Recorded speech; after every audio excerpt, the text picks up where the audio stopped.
Hey, I'm Reed, and 1 year ago, I quit my job to solo develop my game, Rogue Hex. Picture this: Civilization and Slay the Spire had a cute baby, and that baby's weird little brother is Rogue Hex. It's a roguelite 4X. You can craft a deck of cards and use it to conquer the world, explore the map, build unique cities, and grow your empire all the way from the Stone Age to the Singularity. This is my first build. Let there be land. I started my journey by creating a grid of hexagon tiles.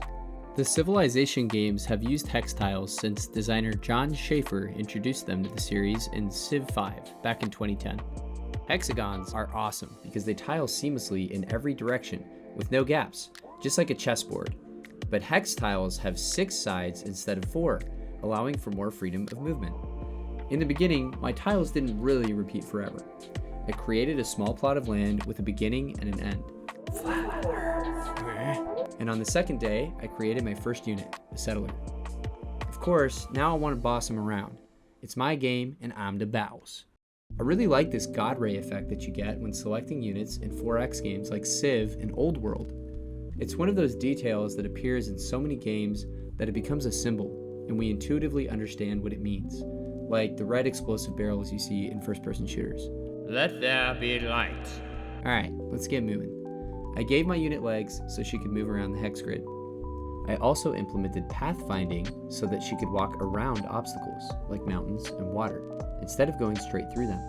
I used a method called A-star pathfinding. It works a bit like water flowing around obstacles to find the quickest path. I added vision so that my units can see tiles and a radius on the map. The first X in 4X stands for exploration.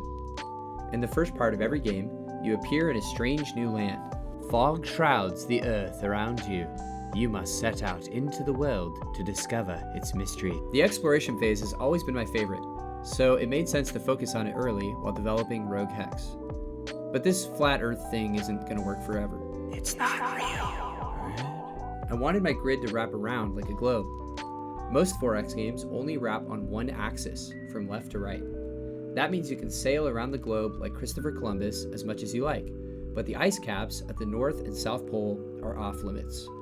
I think that totally works. It's a reasonable trade-off that captures the spirit of exploration. But for Rogue Hex, I had to get extra. It's a roguelite game with a much shorter playtime than a traditional 4X. So you'll be starting a new game very often and spending a lot more time exploring in the early stage than you would in something like Civilization. For that reason, I used lots of horrible math to create a hex grid that wraps around in every direction.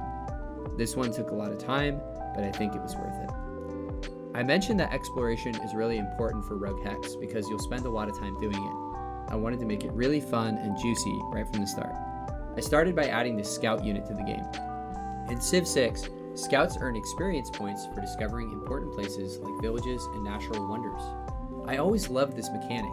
It gives the scout extra utility for their unique role, and it's an elegant way to reward players for exploring the world. But in Civ, it isn't very obvious to the player that this happens at all. I decided to borrow this mechanic for Rogue Hex and take it to the next level. I gave the scout a unique trait. Whenever they discover a tile for the first time, they earn experience points, and this juicy star particle appears and zooms over to the unit like a magnet. Juicy. I added sound effects to the game using the Fmod Studio engine. Rogue Hex is a card game. To be specific, it's a deck builder, like Slay the Spire. You play cards each turn, discard them, shuffle your deck, and repeat. Over time, you upgrade your deck with new and stronger cards, crafting your own unique style. It's a beautiful mechanic that fits naturally with roguelite games, like a polo shirt on Sid Meier. Get ready to smash that Control Z button. Get ready to smash that sub button. I added an undo button to the game. You might have noticed this feature in modern strategy games like Into the Breach or Old World. The undo button is powerful. It can transform the frustration of making a mistake into the freedom to explore and experiment. Soren Johnson, designer of Civ 4, is an undo button champion. He brought my attention to the feature by discussing it on Designer Notes, his excellent podcast. I've put a link for that in the description as well. By adding the undo button early, I saved myself loads of trouble reworking code to make it work later on. It's also a useful tool for testing. Huge W.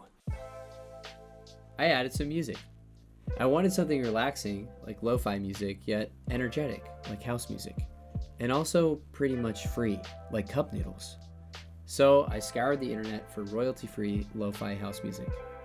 I found a few solid tracks that do the job for now, but I'd love to upgrade to something more artistic, like caveman lo-fi house music or medieval lo-fi trap. If you're a lo-fi or cave person musician, join the Rogue Hex Discord via the link in the description and send me a message. Villages are 4X game staples that reward you for exploring early in the game by gifting a bonus to the first player who finds them. The reward is always random. It might be gold, or experience points, or even a free unit. Gambling feels good. Sid Meier said that good games are a series of interesting choices. Why don't we give players an interesting choice while also gambling? I added a selection system so that players can pick one of 3 random rewards when they discover a village. It's a powerful design pattern that will come up again for Rogue Hex. I made sure to take my time and write clean code so that I could reuse it in other places. What other interesting choices can we make while also gambling? Technologies are a natural fit for the new selection system. I built a science meter that fills up a little bit each turn. When you fill the bar up all the way, you gain a science level. 3 random techs appear, and you get to choose one. Traditional 4X games require players to plan their science research in advance. My idea is to put a roguelite twist on the formula and reward improvisation instead of careful planning. Yes, science! Barbarians are a natural counterpoint to villages in most 4X games. When you discover a barbarian encampment, it creates a threat that requires you to make another interesting choice. Do I take a risk to ignore the camp and keep exploring, or spend some of my resources to create military units and tackle the threat head on? I added a handful of encampments to my world, planning to spawn some tough barbarians from them later on. I gave units the ability to capture empty barbarian camps by walking over them, and added a gold bonus to create tension between risk and reward. When I started working on exploration, units could discover tiles, but they couldn't observe them.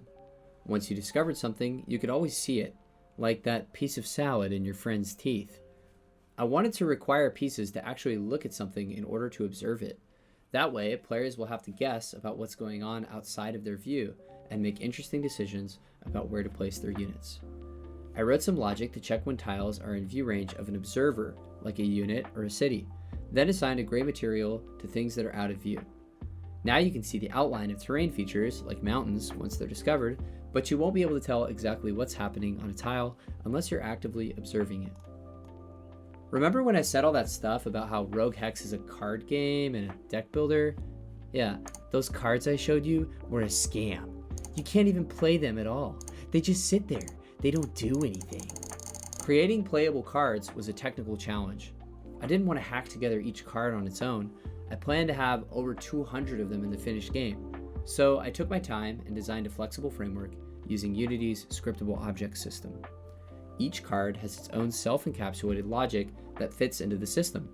So now I can script any card I can dream of, like a saddle up card that makes your cave person ride a horse, or a smite spell that causes instant death. On the design side, I wanted my cards to be instantly recognizable at a glance. I also wanted them to be beautiful, like Pokemon cards.